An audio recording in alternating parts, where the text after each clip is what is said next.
Bonjour à toutes et à tous, bienvenue dans l'heure des pronos, vous me connaissez, Pascal Prono, l'heure des pronos, l'émission, vous la connaissez, vous connaissez le principe, nous allons débattre de sujets divers autour du foot, on ne connaît pas mieux les sujets que vous, mais nous on est payés, c'est vraiment la différence. On va notamment parler de Lille-Lorient, la prochaine affiche, et j'ai avec moi des invités, tout d'abord à ma droite, j'ai Michel Sindou, vous êtes donc lillois, vous êtes chef d'entreprise, grosse entreprise du CAC 40 et accessoirement actionnaire minoritaire du LOSC. Bonjour Pascal, merci de m'avoir invité. Merci d'être venu. Et à ma gauche, donc j'ai non, c'est Jérôme Leroy-Merlu. Jérôme Leroy-Merlu, donc vous êtes pêcheur, je vois, donc en gros, voilà, syndicaliste de gauche, gilet jaune casse-couille, quoi. Alors, gilet orange, parce que, oui, alors, je suis Merlu. Oui, non, mais alors, attendez. Alors, par contre, tout de suite, on va mettre les choses au point. Il ne faut pas couper la parole. Non, parce que c'est insupportable. Je veux bien qu'on débatte, mais non, mais vous respectez les gens. On vous connaît. Il faut arrêter de faire peur aux gens. Vous jouez avec la peur des gens. On n'en peut plus. C'est insupportable. Aujourd'hui, on n'a pas besoin de ça. Le foot va mal. Les stades sont vides. Il y a des cas de Covid dans tous les clubs. Il y a des blessés. Il y a des indisponibilités. Il y a des clubs en faillite. On est au bord du gouffre. On n'a plus de clubs en Coupe d'Europe qui sont respectables. On est en train de crever. Et vous jouez avec la peur des gens. Vous êtes anxiogène. C'est vous qui êtes anxiogène, là. C'est moi qui suis anxiogène? Non, mais dans quelle réalité vous vivez? Dans quelle réalité vous vivez? C'est insupportable. Je vais vous dire un truc. C'est insupportable. Pascal. Arrête. Non, mais arrêtez. Parce qu'à un moment donné, les gens ne pourront plus vous supporter. Alors, je voudrais aussi présenter notre troisième invité, Lionel Messia, bonjour. Bonjour Lionel. Pascal, bonjour. Vous êtes, très connu, on ne vous présente plus, photopolitologue et notamment votre dernier ouvrage, un pamphlet qui s'appelle L'influence de l'islam dans le 4-4-2. Exactement. Voilà. Donc, j'aimerais avoir votre avis sur ce fameux Lille-Lorient. Choc. C'est un choc. Vous croyez pas, c'est bien dire. C'est surtout ce match, le choc des civilisations. Nous avons l'Orient en Ligue 1. Oui. Voilà. Moi, j'ai préféré l'Occident en Ligue 1. Nous sommes en France, monsieur. Ce n'est pas normal, ça. Alors, monsieur, avec sa tête du chalutier, il arrive, ouais, l'Orient. Non, mais pardon, mais il a raison. Mais vous niez la réalité. Il a raison. Si vous me le permettez. Oui, mais je vous le permets, bien sûr. C'est très difficile en Ligue 1 en 2020 de recruter des joueurs qui soient des catholiques intra-européens. C'est très difficile, c'est une réalité. Non, mais on ne vous demande Pascal. pas. Justement. Vous caricaturez. Justement, Pascal. Si je peux me permettre. Dans votre équipe, vous avez deux attaquants turcs. C'est ça. Comment ils s'appellent?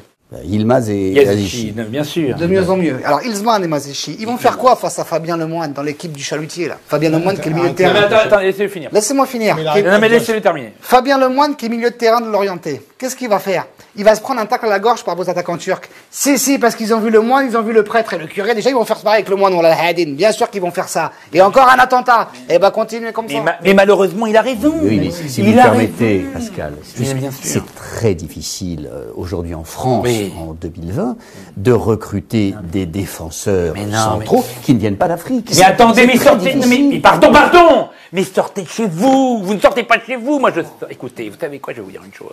On va parler honnêtement. Moi, je prends ma voiture de temps en temps.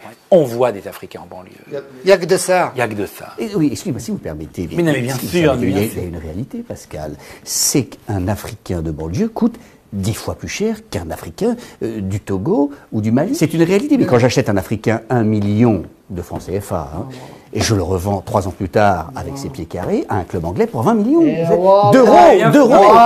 On ne parle pas de football. Non, mais attends, excusez-moi. Alors, par contre, j'aimerais que... Alors, il va falloir établir les règles. On n'est pas là à crier, c'est pas chacun hurle, c'est pas la fête. D'accord? Alors, vous faites ce que vous voulez à la fête de l'UMA, mais ici, c'est mon plateau, on respecte les gens.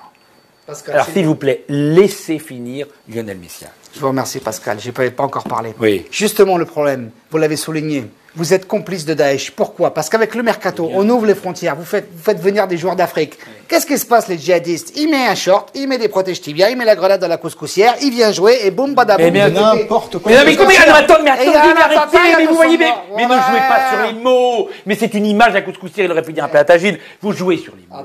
C'est une réalité. Ce qu'il faut savoir aussi, c'est que c'est très difficile de recruter des joueurs ou des défenseurs centraux qui font 1m90 et 85 kg, qui soient bien bâtis, si on ne va pas les acheter directement au Togo ou au Sénégal. Attendez, alors, c'est une justement, réalité. Vous êtes complice de Daesh. Pardon, j'aimerais que tout le monde ait la parole. Lionel Messia. Voilà, je pense qu'il faut revenir aussi au sujet parce que là on s'égare et là on est complètement hystérisé. Oui. Le problème dans ce pays et en Ligue 1, c'est qu'il y a trop d'Arabes. Attendez, non mais si vous ne laissez pas, si vous ne laissez pas développer, attendez avant que je dise. si vous ne laissez pas les gens développer, on ne peut pas savoir ce qu'ils disent. Merci Pascal. Lionel, il y a trop d'Arabes. Ce matin, un exemple concret, vous êtes venu comment au bureau Pascal? Je suis venu en Uber. Moi aussi. Votre chauffeur Uber, il s'appelait comment? Il s'appelait Ibrahim. Il s'appelait pas Uber. Jusqu'à preuve du contraire, le jour où dans ce pays, les chauffeurs Uber, ils s'appelleront pas Uber, ils s'appelleront Ibrahim ou Mourad, comme le mien, et en plus ils feront la gueule alors qu'ils sont en Mercedes. J'ai déjà vu quelqu'un qui fait la gueule en Mercedes, tu fais la gueule quand t'as la 404 et le scooter volé sur le toit comme ils faisaient leurs parents. Mais ils respectaient le drapeau. Wallah Hadin, aujourd'hui, il pisse dessus. C'est pas vrai, Pascal? Non mais pardon, une mais génération, pardon, mais il a raison. Mais il a raison. Si vous me permettez, Pas moi, Pascal, oui. il y a une réalité aujourd'hui, c'est que dans une France telle que la nôtre en 2020, c'est impossible de recruter un chauffeur de taxi dans une belle banlieue, à Neuilly-Saint-James ou Mais à c'est des Châtillon. clichés, ça. Trouver un chauffeur de taxi qui s'appelle Charles Enguerrand ou Tancred, c'est très Non mais difficile. attendez, mais pardon, excusez-moi, mais entre Charles-Henri Tancred et Mourad, il y a un juste milieu. Bien sûr. Il y a Carlos, il y a Mario, Jean-Louis. il y a peut-être pas Jean-Louis. Bon, écoutez, on arrive au bout de la Oui, première mais- partie de l'émission. Tout le monde s'est exprimé. Bien sûr. Voilà. En deuxième partie de l'émission, nous parlerons. Bon, on vous garde, hein, vous restez, évidemment. On garde les mêmes. On parlera d'un tout autre sujet, puisqu'on parlera des achats de Noël par les footballeurs pour leurs enfants. Alors, Hippoglouton ou Docteur Maboul? Ce sera plutôt Docteur Kaboul, vu l'époque. Excusez-moi, Pascal, de faire un petit peu d'humour, mais...